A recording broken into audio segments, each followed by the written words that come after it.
Good morning student. Maths 11th class. आज हम करेंगे चैप्टर नंबर 13 और chapter number 13 limit and derivative की 13.1 एक्सरसाइज सॉल्व करेंगे। और इसी एक्सरसाइज का हम करेंगे आज sum question number 7। Question number 7 आपके पास गिवन है इवैल्यूएट, मतलब इस सम की हमें वैल्यू फाइंड करनी है, right. The given limit is limit x tends to 2 3x square minus x minus 10 divided by x square minus 4। ये सम गिवन है। सॉल्यूशन हमारे पास गिवन है by evaluating the limit x equals to 2। अब मैं सबसे पहले आपको क्लियर कर देती है, न्यूमरेटर पार्ट है and the this is denominator part and the limit is x tends to 2।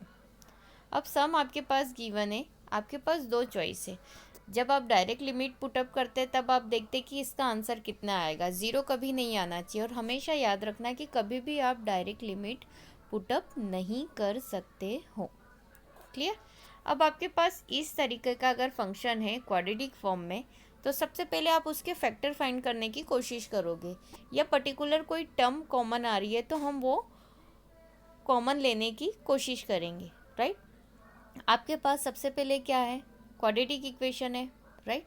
तो हम उसको ब्रेक करेंगे और डिनोमिनेटर में आप देख रहे हैं कि कैसा x square minus 4। It means 4 को हम क्या लिख सकते हैं, 2 का स्क्वायर। तो हम इसको ब्रेक कर देंगे ए स्क्वायर माइनस बी स्क्वायर के फॉर्मेट में। क्लियर। लेकिन अगर हम देखते हैं कि इसको ब्रेक न करते हुए क्वाड्रेटिक इक्वेशन के फैक्टर न बनाए और हम अगर डायरेक्ट लिमिट पुटअप कर दे, तब उस केस में इस सम का क्या होगा, राइट।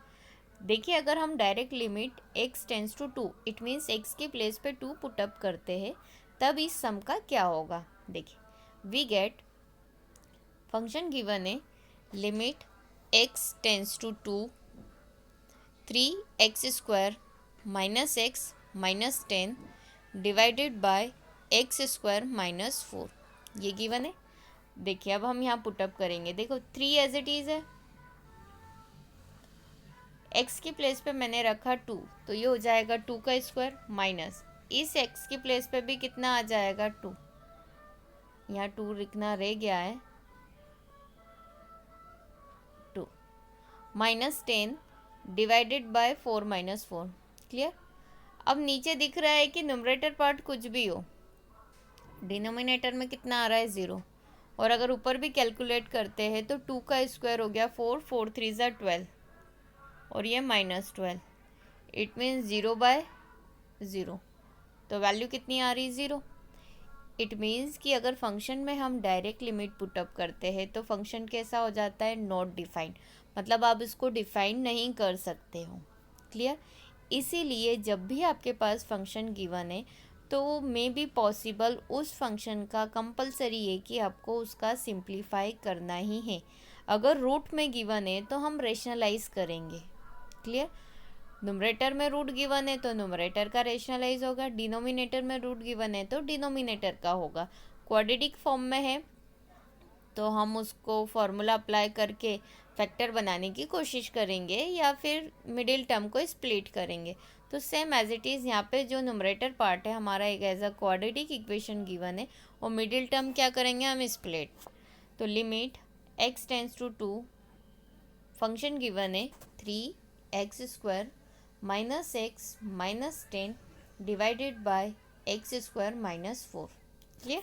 अब देखिए, limit x tends to 2, function को हमने ब्रेक करा। फर्स्ट टर्म हमने सबसे पहले एज इट इज़ लिखी 3x स्क्वायर, लास्ट टर्म जो कि c है माइनस 10 एज इट इज़।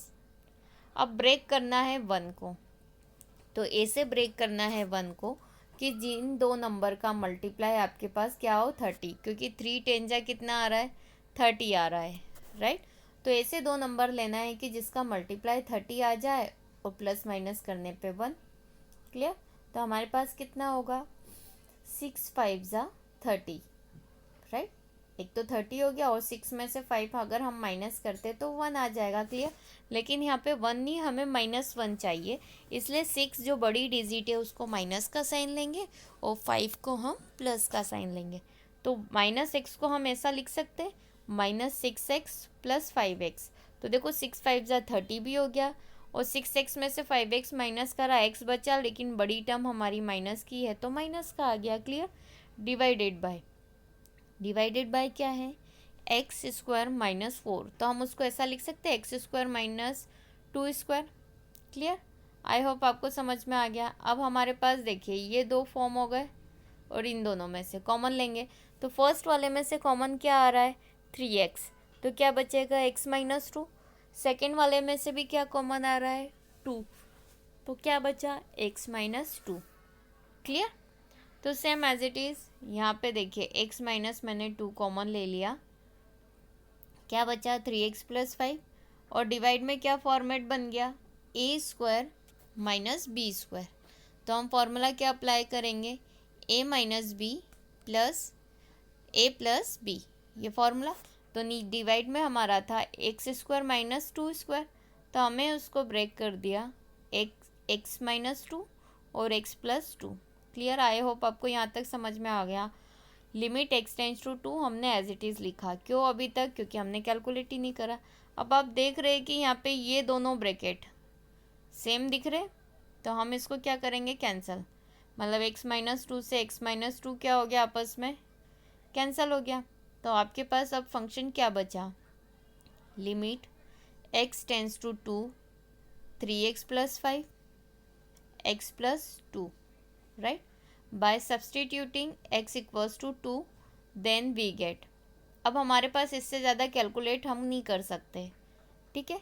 अब इसमें अब हम क्या करेंगे, हमारे पास चॉइस ही नहीं बची, तब हम x की प्लेस पे क्या पुटअप कर देंगे, 2। तो देखिए 3 मैंने एज इट इज़ लिखा है, x की प्लेस पे मैंने क्या पुटअप करा है, 2, और ये +5 as it is, right. Denominator में x + 2, it means 2 + 2, value put up कर दी।